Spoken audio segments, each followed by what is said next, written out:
How many weeks in a row is that now that it hasn't frozen? Marvellous. We've got it fixed. Or maybe it's just lulling us into a false sense of security. Let me just get this glare off my head a little bit. That's a bit better. Greetings, everyone, fellow Fattercasters. It is Friday once again, and it's 5 o'clock somewhere, namely here, which means it's time for one of these. Cheers, everyone.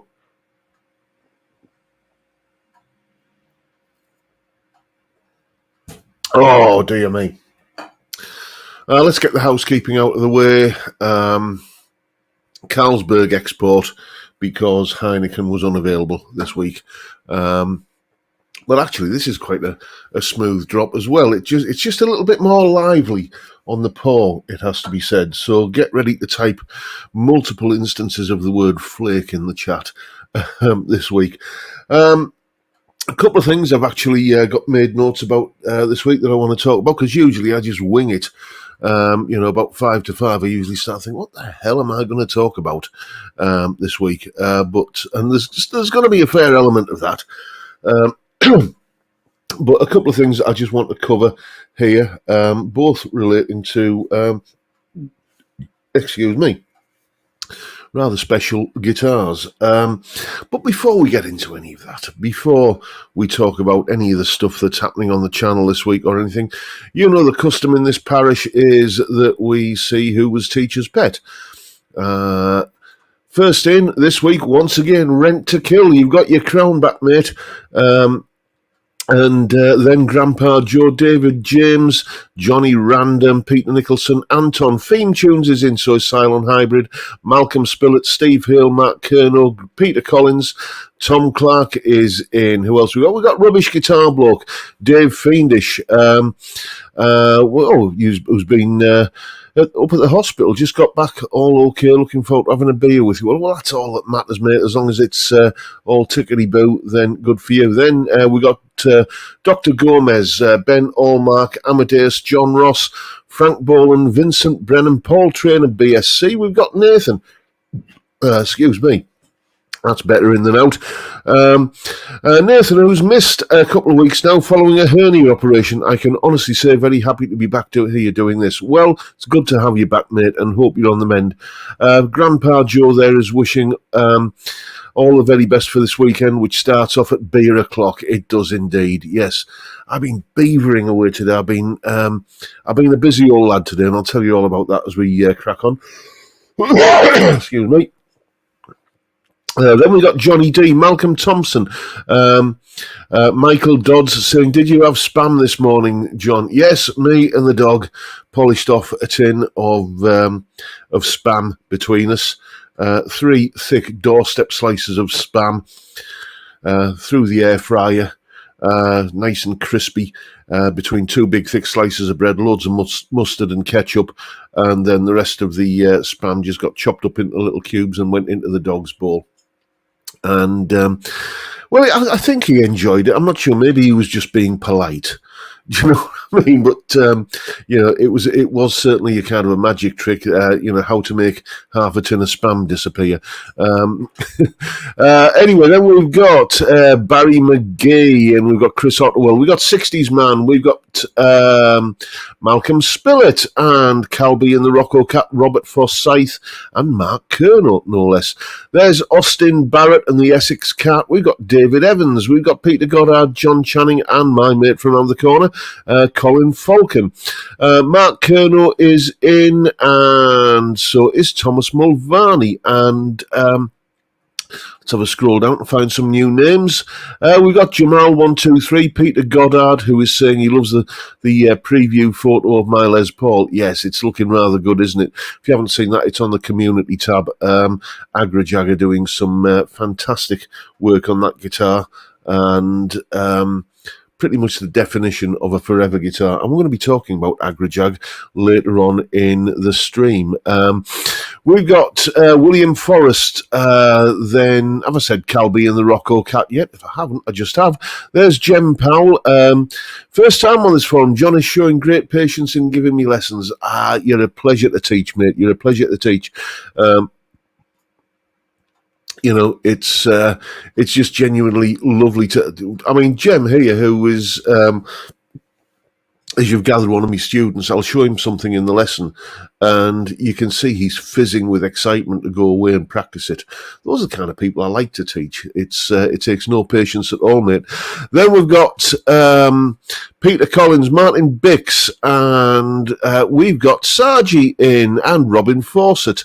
Searching for Tone is there. If you're not already checking out his channel, you need to go and give him a watch. Searching for Tone, you're a mod, mate, so feel free to put the link to your channel in the chat. There's Gear View Mirror, Pablo Hank, and Reeled in 58. Who else have we got? We've got Calt Expert, Grumpy Horse, Peter Williamson, Guitar Bass Dude, and Brad Dowell. There's Mr. Steve Cassidy, all the way from China. You're off on your holidays, aren't you, mate? You're visiting the in-laws, as I seem to remember. It's I hope you're going to bring back lots and lots of stories of what it's like on that side. I've only been out of the UK twice in my life. We went on a holiday when I was a kid. We went from Middlesbrough, northeast coast of England, all the way to Italy by bus, coach, and that was a journey and a half, and I can tell you. Then about 20 odd years ago, me and the missus went back to her motherland of Canada, and that's the one time I've flown in my life, and it's not an experience that I'm looking to repeat anytime soon. Not because I don't like flying, you understand, that doesn't bother me, We encountered some bumpy air, but, it's just the whole airport experience was, tedious doesn't even cover it, does it? Anyway, but yes, so let us know how things are over there when you get back there, Steve. Excuse me, the chat's just jumped. We've got Mr. Chris 5254. We've got Jay Aoyong. We've got Cylon Hybrid, and we've got I hope I pronounced this correctly. Atlantean guitarist. Sorry, yes, my borderline dyslexia was kicking there. Atlantean guitarist. Nice to have you along, mate. And who else is in? We've got John Mack. We've got. Oh no, this one is. I'm probably going to butcher this. I beg your pardon. Chap saying "Heya" from Norway, and that is Anders Nybakken guitar. I hope I got somewhere close with that, mate, but you got to remember, I'm just a fat, double-chinned, hairy-ass pleb from the northeast of England, not cultured in any way, so apologies if I butchered your name there. Who else have we got? We've got Graham Campbell. So, who else is TC Terry 1300, Slash's Snake Pit, and Triple X Paps? Anyone else? Any other new names I haven't mentioned? We've got Curry Rice 39, Stephen Hedger, the Daler 22, and anyone else? Ian Clark, Stuck in Traffic. Well, isn't that just marvellous? You can be stuck in traffic and you can watch a fat lad in the northeast of England talking rubbish on the internet. There's Maria Muggs Davies and Nigel Arthur and Paul Trainer, BSc. Sir, you are very generous. Each and every week you chip in a couple of quid to the beer fund. That is more than generous of you. Thank you so much. Anyone else we've got? Cylon Hybrid from Redcar, 20 miles is abroad. Yes, indeed. Well, there may be some truth in that, mate. I certainly regard anything south of, shall we say, Doncaster as being somewhere that requires a passport. Anyway, Len McIvy, you've got my Heineken this week, have you? Yes. I don't mind this Carlsberg export. It's certainly better than the green Carlsberg, isn't it? That stuff that's, I think for tax reasons, they make it 3.8% rather than 4% to avoid a higher level of duty on it. And yes, if you're on an all-day session, it's not bad. But if you're on a Friday night mission, it doesn't really get the job done, does it? Anyway, cheers, everyone.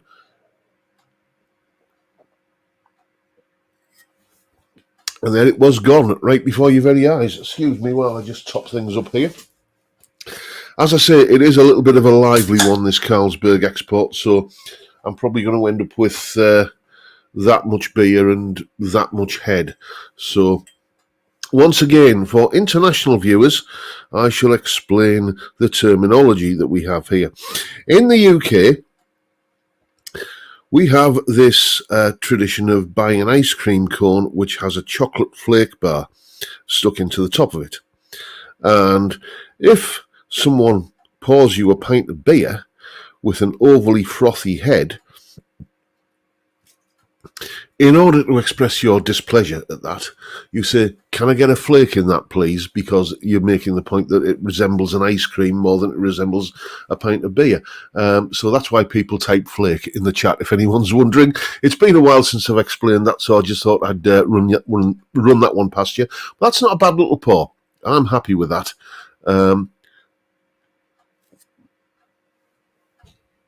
Right, that's the throat sort of service. Now let's get the lungs on board.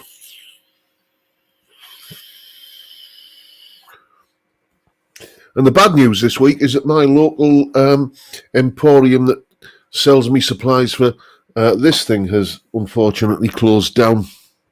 I've been going since about 2012. I've been going there and buying supplies, but yes, they've thrown the towel in. So now I'm having to order online. There are one or two other vape shops in town, but I tend not to go to those because, well, let's just say I don't think that they are necessarily entirely legitimate, retail concerns. I think they may be, just doing other things in the background. And anyway, I won't get onto that. So, yes, what's coming up on the channel this week? Let's get on to that. We have... oh, by the way, I see Steve Cassidy there in the chat. I believe you got a video going out the usual time, 6 p.m. UK time, straight after this stream. So everybody head off over to show Steve a bit of support after this stream ends. And don't forget my mate Johnny as well, Budget Guitar Show. He did a really good video this week where he sort of, they say imitation is the sincerest form of flattery. And my last video last weekend about Forever Guitars, well, Johnny, did his own version of that video. If you haven't seen it, go and check it out. And of course, Johnny's got great content.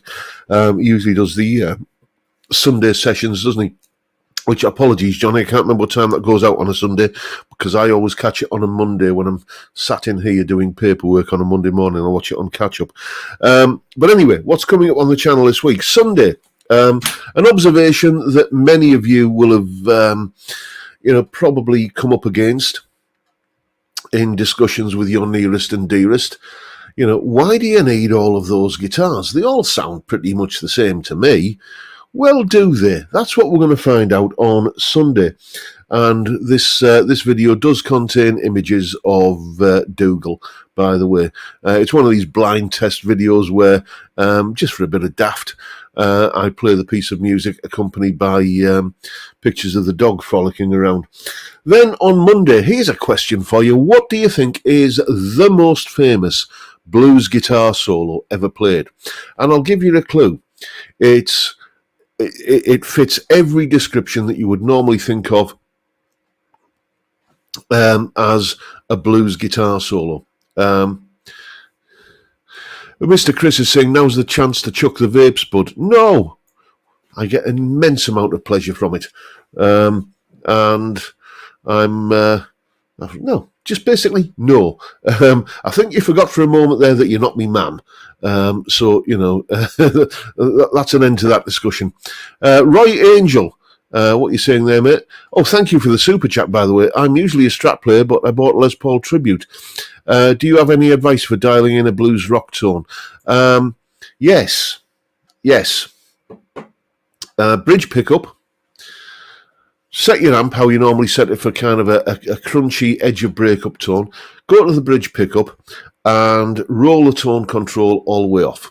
Okay, and when you've done that, hit a big thrangy open A power chord or a big open, some kind of big open chord, and then gradually ease the tone control up from its minimum position, right? And you'll get to a point on the tone control where it acts almost like a wah pedal, where it goes from like a sort of a whoa to an ah, just as it's starting to let the treble through. That is where your tone control needs to be set. You will get the fattest, ballsiest blues rock tone imaginable. And that works on any guitar. I tend to just leave the tone control on the neck pickup wide open because it's a neck pickup and you don't really need to kind of roll off any treble there. But that's how I dial in the bridge pickup on any guitar. So that's why your tone control is important for me. Anyway, back to the plot. The most famous blues guitar solo of all time. It fits every criteria that you would say for a blues guitar solo. Is it played over a 12-bar blues chord sequence? Yes, it is. Does it use the minor pentatonic? Yes, it does. Does it have like kind of bluesy licks in it? Well, yes, it does. But it's not by a band who you would normally think of as being a blues band. They were a band who were probably the biggest band in the world at one point. And this is probably one of their best-known songs of all time. And it contains a blues guitar solo. You probably don't think of it as a blues guitar solo, but it is one. Anyway, that's what we're looking at on Monday. No, we're not talking about Freebird. We're not talking about Johnny B. Good. Way off the mark, I'm afraid. So none of that. I'll if nobody guesses it, I'll put it in the chat. Excuse me. There's some shenanigans going on outside. Not Stormy Monday. Since I've been loving you. Nope. Thriller's gone. No, I'll tell you what it is. It's the George Harrison solo from the Beatles. Can't Buy Me Love. It fits. I was listening to some music and got to the end of the album. And Spotify just continued playing, and one of the songs that came on was Can't Buy Me Love by the Beatles. And I thought, hello, yes, I'm going to do that as a solo analysis. And it's basically, when I kind of got into it, it's basically a 12-bar blues guitar solo. So that's what we're doing on Monday. Then on Tuesday, you may have seen recently, I got myself a new guitar. And I thought I'd celebrate this fact of having a red Fiesta Red Stratocaster with a maple fretboard. I thought I'd celebrate the fact by telling you all about my top 5 favourite Shadows tunes. So that's what we're going to be looking at on Tuesday. Top 5 Tuesday, my top 5 Shadows tunes. Then on Wednesday, a music theory related video. So that's bound to get absolutely the square root of bugger all views. I'm going to be talking about songwriting again. And this week, we're going to be looking at the whole thing of secondary dominant chords. If you want to know what a secondary dominant chord is and why you need to know about them and why you've heard them in every song, well, maybe not every song, but every artist that you've ever listened to, then you're just going to have to watch on Wednesday. Then on Thursday, I'm going to be taking a little bit of a look at a rather special guitar, which I'm going to show you now if I can make this work. So yeah, I think I'm going to have to go to that and that, and it's going to kind of do that for a moment. But then if I head off over to here, you can see, I told you we were going to be talking about Agrajag guitars, a charity guitar raffle. James at Agrajag is aiming to raise at least £2,000 for a local charity, Zoe's Place, which you know all about through this channel. I'm sure because I've done loads of stuff for them in conjunction with them as well. With the quality prizes we can offer, we can hopefully hit that target of £2,000. Thanks to everyone who's already bought a ticket. You can buy as many tickets as you wish to increase your chances of a win and to support this great cause. Tickets are just £1 each and include the Agrajag Corvus #2 is #2 custom built high spec guitar. Runner-up prizes of a Jackson JS32 Rhodes guitar, Gear for Music PRS style guitar, and runner-up prizes of 10 Agrajag setups worth £40 each. And you can see where you can buy the tickets there. I'm going to put that link in the chat in just a moment. But what is this fabled Agrajag Corvus guitar? There it is right there. What a stunning looking guitar. And there's some more pictures of it. This is James's Corvus guitar shape. One of the guitars that you can spec up from James at Agrajag Guitars. Let's just have a little bit of a look in the gallery here, see if this is going to work, and scroll through a few pictures. Absolutely, as you can see there, Seymour Duncan pickups. Beautiful guitar, absolutely stunning. There is a review of this guitar coming up on the channel. Obviously, that's why I'm talking about it. We're going to be doing a first impressions version video rather on Thursday. All the specs that you want on this guitar, I'll be running down those on Thursday, which, stainless steel frets, Seymour Duncan pickups, look at that lovely neck there. There's a shot somewhere of the neck joint. Let's have a look at that. Look at that. That's James at work for you. Isn't that just absolutely fantastic? And let's come out of that. And there's your runner-up prize of the Jackson Rhodes guitar. There's the Gear for Music PRS copy, and you can buy your tickets here like this. Raffle tickets are £1 each and available from the workshop. Pop in any time we're open. Opening times are here, so you can click on that link. You can also use the link below to buy tickets, and we'll send you a picture of your tickets and enter your details into the system. Overseas and distant UK entries are welcome, but the winner must be prepared to pay shipping costs. The winners must be available to collect from the workshop in Middlesbrough or be located in or close to Teesside so that I can deliver, which is fair enough, I suppose. This guitar was originally designed for this chap here, Kev Smith, a local legend on the circuit round here, who sadly passed away not that long ago, recently from, a brain tumour. And this was going to be Kev's guitar. And now you stand a chance of winning this incredibly special instrument. So that is the video that's coming up on Thursday, the first impressions video on that guitar. So what I'm going to do now is just grab this link that I've got here and post that in the chat. So this is where you can go and buy your ticket for this Agrajag guitar. Why won't this let me do this? Excuse me. Yeah, I need to do that just to kind of, when the taskbar gets in the way of something you want to do. Has that ever happened to you?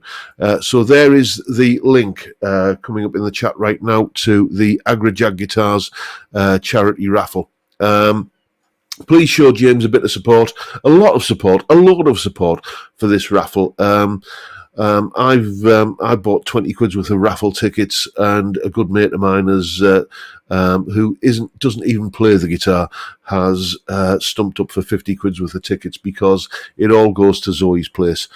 Every single penny raised in this raffle, none of it is going to be kind of eaten up by administration costs and expenses or anything like that. You buy a raffle ticket, then that pound goes to Zoe's place. A fantastic cause, which I'm more than happy to get behind and have been for some time.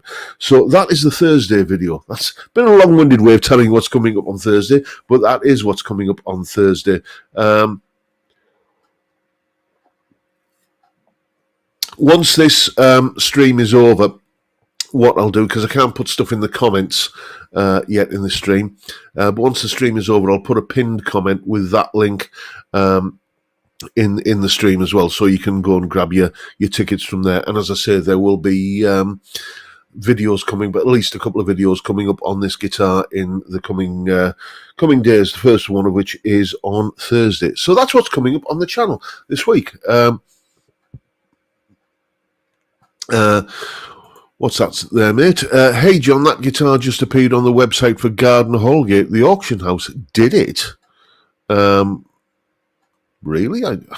First I've heard about that, mate, but anyway, as far as I know,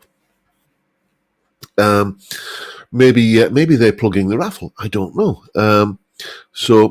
Vincent Brennan, tickets bought. Thank you so much, mate. That is That's fantastic of you. What a brilliant thing to do. And I've got to say, kudos to James, because he's put well, you can imagine how many hours and days and weeks probably went into the building of that guitar. And, he's just donated all that time, all those materials, just to raise money for charity. And Anton saying, I'll buy tickets after the live stream. And we've got Glenn Bailey in. I like black guitars. Right. It's that time of the evening, chaps. It's that time of the evening when we've been looking at some pictures of some nice guitars. Shall we have a look at some more? Let me just go and open the folder. What have we got this week? Let me just have a look, see how many there are here. We got around 10 to look at this evening, and these are the pictures that you have sent in. The Reader's Wives section, the Viewers Guitars segment of the show, where basically we take a look at the guitars that are your pride and joy, your guilty secret, whatever it is. And if you want to send pictures in, then just hit me up at jrguitartuition@gmail.com. JR, as in John Robson, Guitar Tuition, that's what I do for a living, jrguitartuition, all one word, at gmail.com. And these are some of the pictures that have been randomly selected from the selection that have been sent in. So what we've got here are a couple of Harley Bentons, one of these TE90s, I believe it is, the Cabronita style one. I had one of these a while ago. These two belong to David James, and I had one of these, a few years ago now.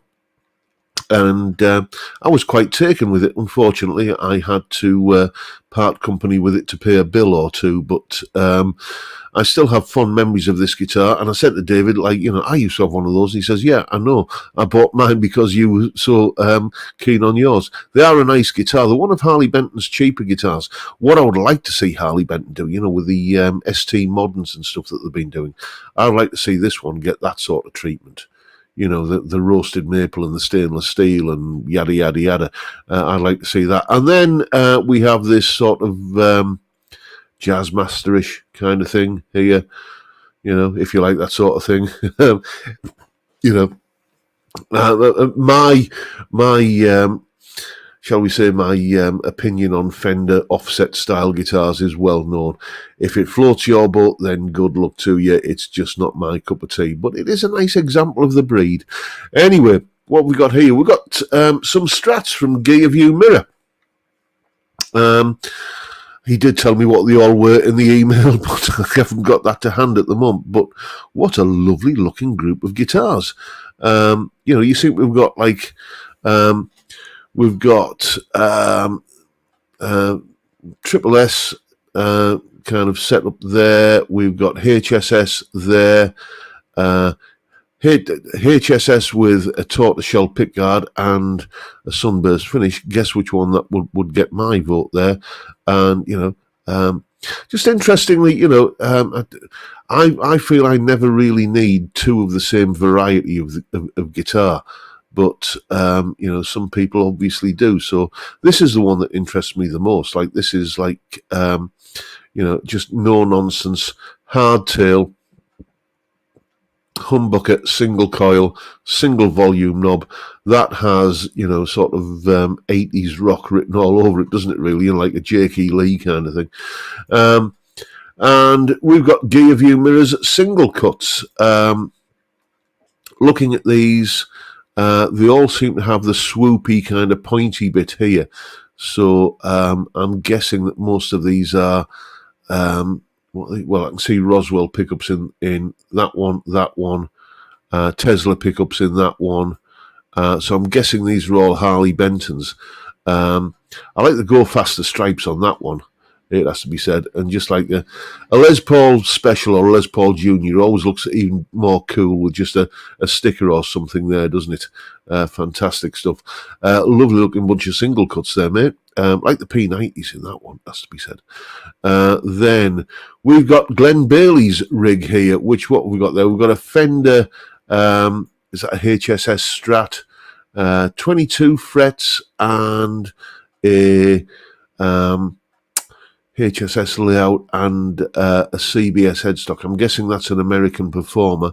Then we've got a Dean guitar here, and we can see the, let me move this out the way you can't see that. Then his pedal board here, which I think we're going to be looking at shortly. It's or have we already looked at? I think we already looked at that pedal board last week, didn't we?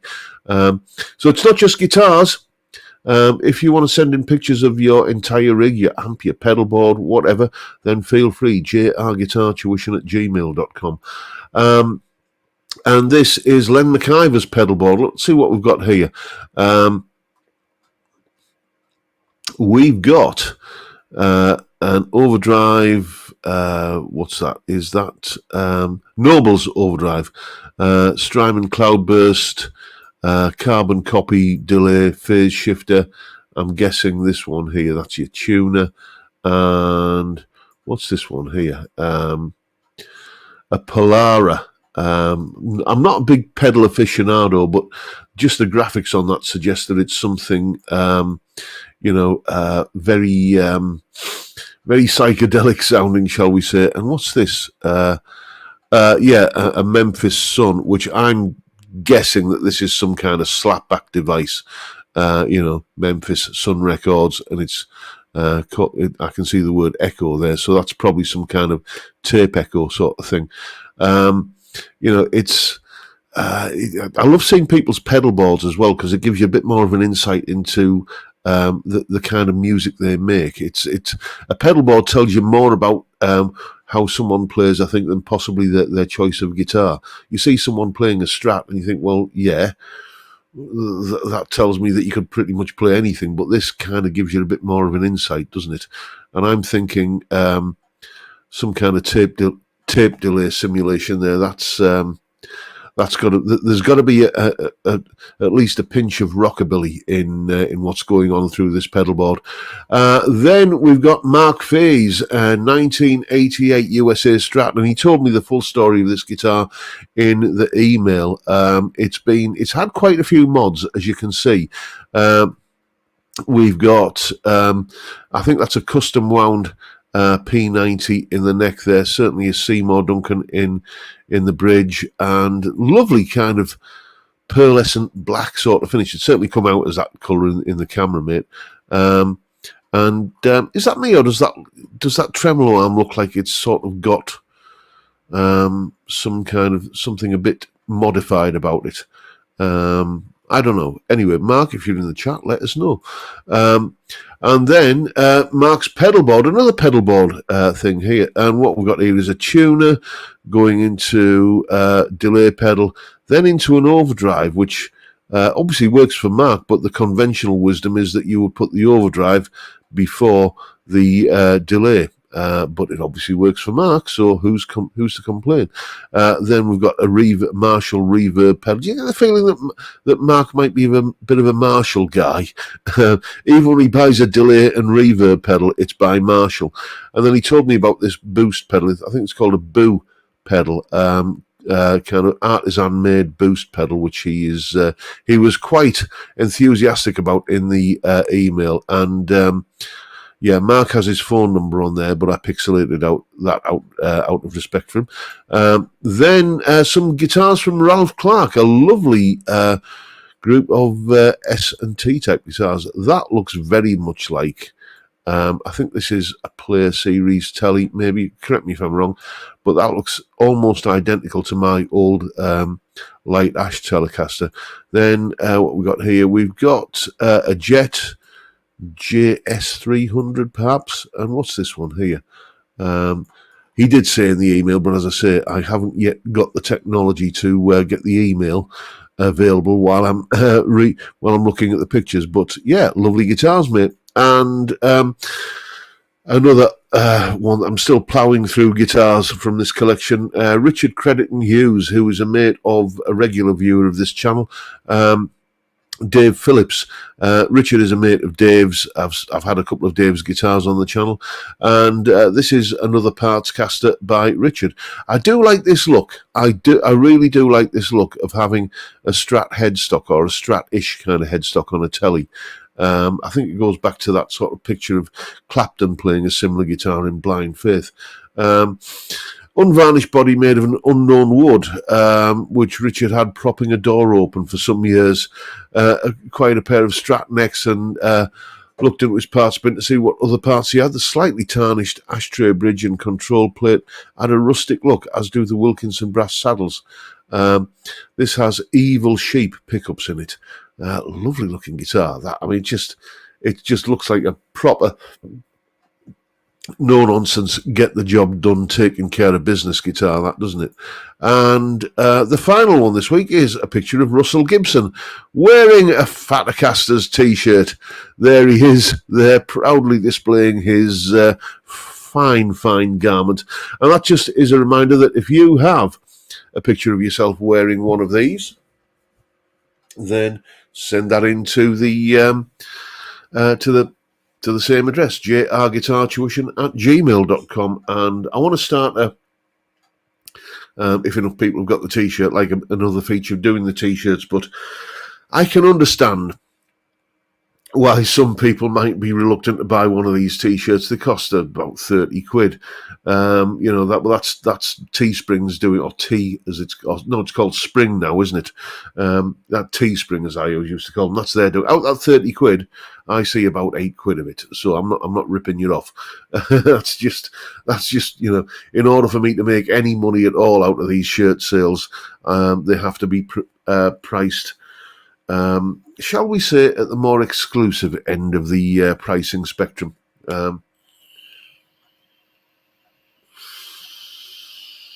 Martin Bix has the opposite, a telly neck on a Strat. That's a cool look as well, isn't it? Excuse me.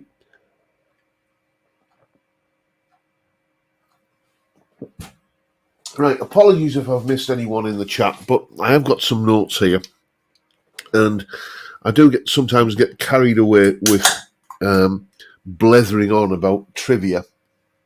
I'll come back to the chat in a second and try and catch up a little bit. But yeah, I mean, you can't have failed to see the news this week about Rory Gallagher's Strat. And I feel I'm... Oh, look at the flake. Flake, by the way. Yes, I told you it was a lively pour, didn't I? I understand I may be swimming against the tide here a little bit, but allow me to justify my opinion, my position on this. Rory Gallagher's Strat was sold this week at Bonham's auction house. You've probably seen the video. KDH had it up on his channel for £700,000. Plus all of the kind of commissions and add-ons. It came to 800,000 plus change, and which translates to over $1 million. See if I can squeeze the rest of that in. Did I pick up the... Oh, yes, there's the right can. No, I'm going to spill it over the keyboard if I go any further with that. Carlsberg Export, it is a lively pot. Anyway... the individual who bought that guitar has donated it to a museum. I'm not entirely sure where the museum is. I'm presuming it's a museum in Ireland. Correct me if I'm wrong. And I think that is, well, many people are applauding that. I think that is a pretty sorry outcome, I have to say. I would much rather that guitar spent its life, the remaining years of however long it's got left. Who knows? It could outlive us all. I would much rather that guitar spent its time like the Gary Moore, Peter Green, Les Paul now resides in the hands of Kirk Hammett, where it gets taken out on tour. It gets played. And the reason it gets played is because it is a fantastic musical instrument, as is Rory's Strat. Now it's being kind of essentially donated to a museum. It's going to spend the remainder of its days, for the foreseeable future at least, in a glass case. And you know the way museums work, they get new exhibits all the time. So at some point,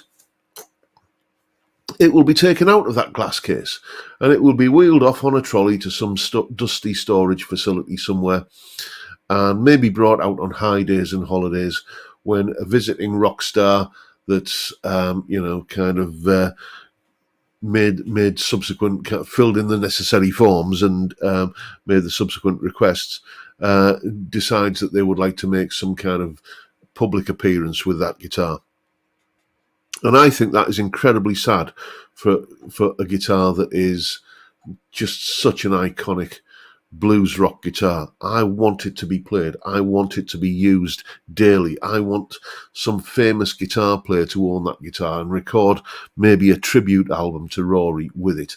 That would be just the coolest thing ever. But instead, it's probably going to get wheeled off into some glass case and be stared at by coach parties of bored school children on a school trip, and looked after by a civil servant who probably wasn't even born when Rory was in his prime. And I just think it's an incredibly... I mean, we use the term museum piece quite often as a pejorative term to describe something that is a has-been, something that is past its prime, something that is no longer worthy of, inclusion in the current musical landscape. And I just think it's sad that such a fantastic guitar is going to end up literally as a museum piece. And that's where I stand on it. Let me know if you think I'm talking absolute cobblers. You're free to think that. It's a free country still, just about. But that's where I stand on that. I just think it would be just much better. It's a musical instrument. It deserves to be played, Anyway, that's all I'm going to say on the matter.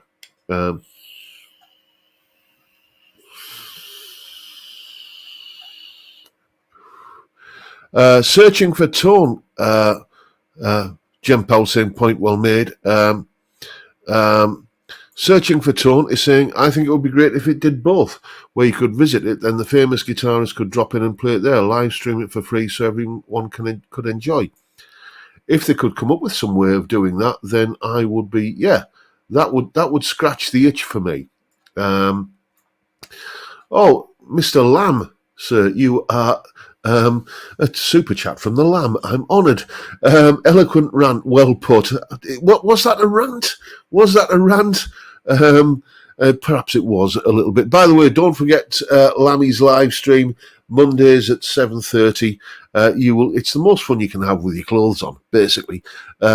Unfortunately, most Mondays I'm working, sat here kind of talking about pentatonic scales and modes and other kind of work-related things down this webcam with students across the world. But occasionally, in the last few weeks, I do get an early finish on a Monday.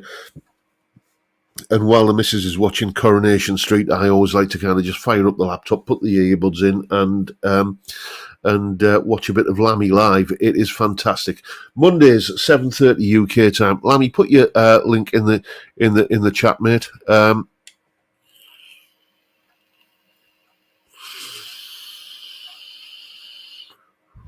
Lammy's saying, "Oh, sure, it was a rant. It had that momentum. Nothing wrong with that." Okay, yes.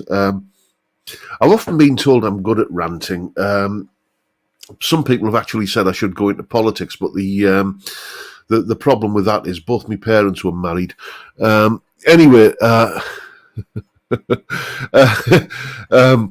searching for tone. I got to put this up. Thank you for the super chat, mate. I didn't know we were supposed to wear clothes during the Lamb's lives. Thanks for the tip. Well, you find your pleasure where you can, mate. There's no judgment here. It has to be said.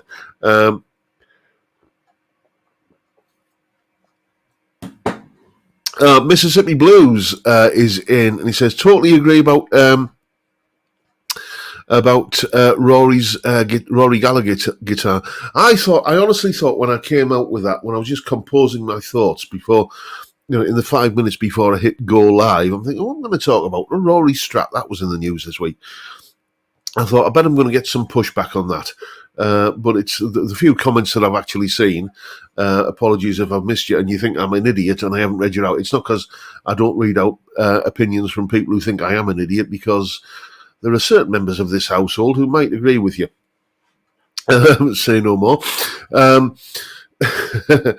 But yeah, I just missed stuff in the chat because, as I keep saying, I'm not Rick Beato. I don't have a whole army of Santa's little helpers keeping tabs on the chat for me. I glance over at it when I can and try and catch up when I can. But apologies to anybody whose comments I've missed in the chat. Let's have a look.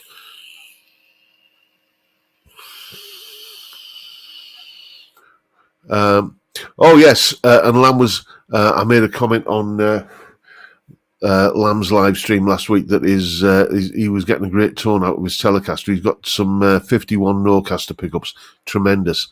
Yeah, mate, you're giving me gas for those, mate. Scotty the Fox is saying, cannot believe for 1 minute that Rory would want his guitar to be anything but played. That's where I'm coming from with that, mate. I'm just scrolling up again here to see what I missed while I was having my alleged rant. Let's have a look. Steve Cassidy's saying, I think it belongs in a Hard Rock Cafe in Benidorm. Yeah, Steve, really?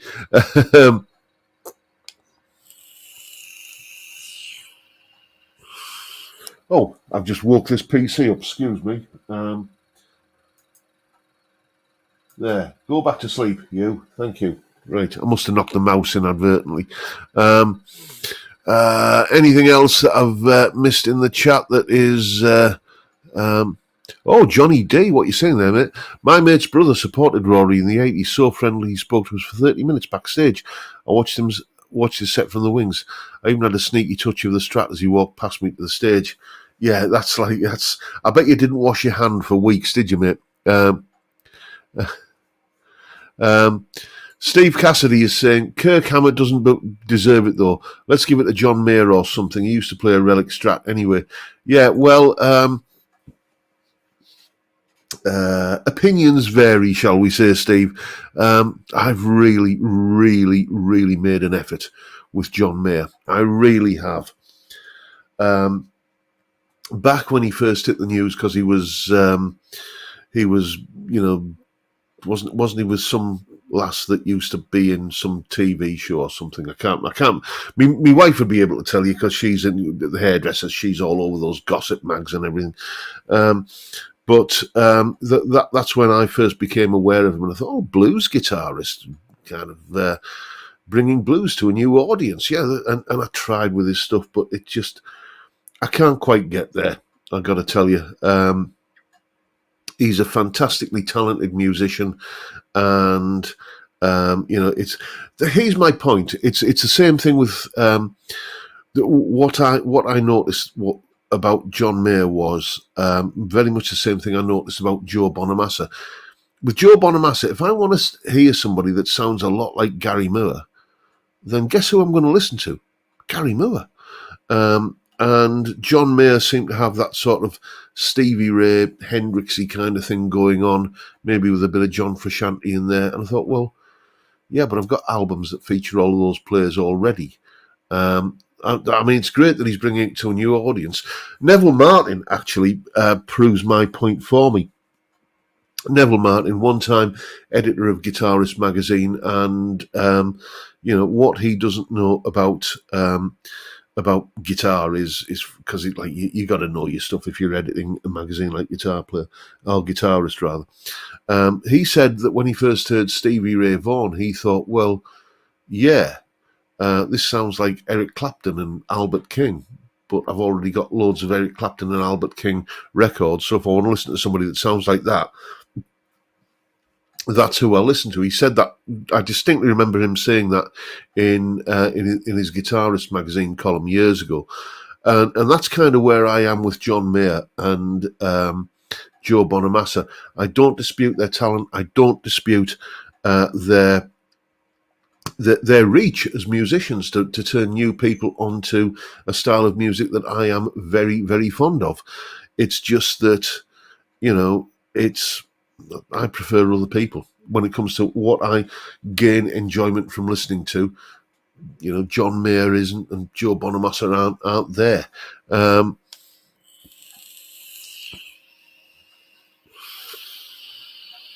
Again, I may have stirred up a bit of a hornet's nest with that one, but I've been on the honesty juice, so forgive me. Speaking of which, dear me, it is going down well. I was going to tell you what I've been up to today. Yes, I've had a busy day. The Robson household here at Robson Towers, the freezers are now full to the gunnels with my wonderful curry recipe, which I posted some months ago now. Just search my channel for curry recipe and you'll find it. That's what I was doing pretty much all of this morning, is cooking a big batch of homemade curry for the freezers. And then I got the laptop out downstairs and I was beavering away, typing another 2,000 words for the next publishing event of the year. Well, it will be in this house. Yes, you've had Practical Music Theory for the Rock Guitarist. You've had the Blues Guitar Bible. And thank you to each and every one of you who've purchased copies of those. Well, I'm currently 72 pages and 27,000 words into how to play melodic rock lead guitar. That's what I'm on with at the moment. I've got probably, I think I'm about 6 or 7 chapters in, and there's maybe another 3 or 4 to do. And then what I've got to do is go back through the entire book. And anyone who's bought one of the other 2 books will know that every so often there's a little kind of paragraph where it says, click here to see me playing this solo, or click here for the Guitar Pro tab of this solo, or click here for the jam track. Well, I've got to then kind of basically go through the whole book and do all those examples, and then if the examples that I play don't quite match up with the text, I'm going to go back and doctor the text. So, because when you're talking about music, or talking about describing, teaching music, you get to, you kind of get it in your head and you type out what you think is going to kind of work, and then when the reality of actually playing it and recording it and writing it comes into fruition, you then got to think, well, okay, that didn't quite match with the text, so I've got to kind of go back and do all of that. So I wouldn't expect publication this year, but it is ongoing. I would say I'm just about past the halfway point in terms of the entire process. So that is, and Fridays are the only day I really get to do any work on it. So we shall. Mark Kerno is saying, John Robson, any chance of the usual Christmas Day live stream this year? You can bank on it, mate. You can bank on it. I will. I think that's just become part of the Christmas routine in the Robson household. Start the day with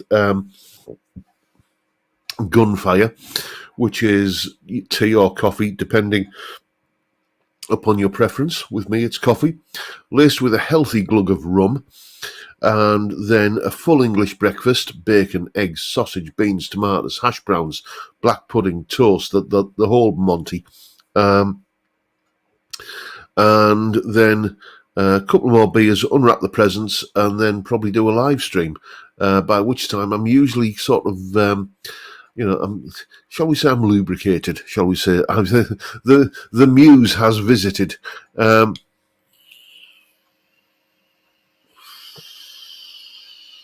Anton is saying you should submit books for a PhD research project.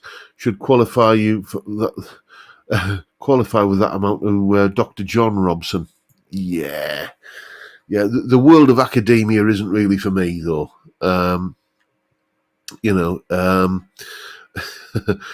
yeah, there are some things I could say on that matter, but I won't, because I don't want this channel deactivating and being deleted. But yeah, I get your point, mate. But it's let's just say that the world of academia and me probably wouldn't get along. That's all I'm going to say. And Grandpa Joe, I'm going to put you up on screen here. Fattercasters and Patreon subscribers, please consider joining John's Tier 2 Patreon.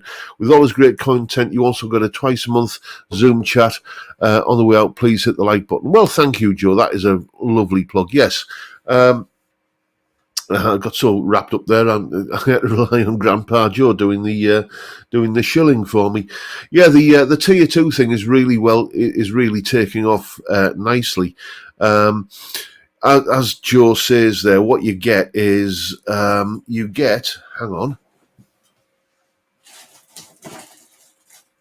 wherever you are in the world, subject to availability, stocks are, kind of not infinite. You get one of these lovely John Robson pens. So you've got a little blubby thing on the end that you can use as a stylus on a touchscreen. You get one of those. You get, at the moment, I'm hoping to ramp this up a little bit more as the weeks go by. It's just finding the time. You also get extra video content up on Patreon, and you get like a nice little hangout every second Tuesday on Zoom, where we just kind of, it's a bit like a sort of a more intimate version of this kind of thing that we're doing now, but obviously you're on Zoom, so you don't have to type. You can sort of chat in and just talk. And we talk about guitars, we talk about music, we talk about just all the same sort of stuff we talk about on here, but just in a little bit more of a private setting, so we can be a bit more forthcoming with our opinions on, shall we say, some subjects that that you may not be for public consumption. Anyway, we're not planning world domination or anything like that. It's just, you know what I mean? It's a little bit more relaxed, shall we say. Where are we? Let's have a look.